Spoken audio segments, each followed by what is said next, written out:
Palit tayo ng tensioner ng Honda CR-V. Natanggal ko na, medyo mahirap ang belt nito ipasok, yung drive belt. Ito yung luma,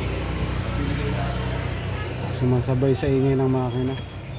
Tsaka ito yung bago, replacement lang ang pinabili ng customer. So kakabit na natin ito, replacement, parehas na parehas, hindi lang original.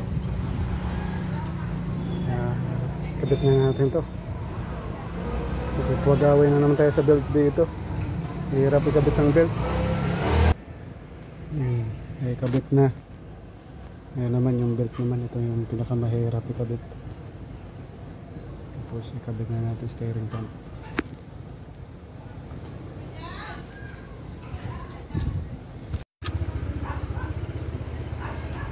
Suwabe. Pasok na lahat ng belt. Ha? Yung belt natin okay na, sabi na, no? Karami na ng susi, panda rin ito. Problema natin matagal eh. Sered mo, Jing! Hanggang tension na lang problema natin matagal.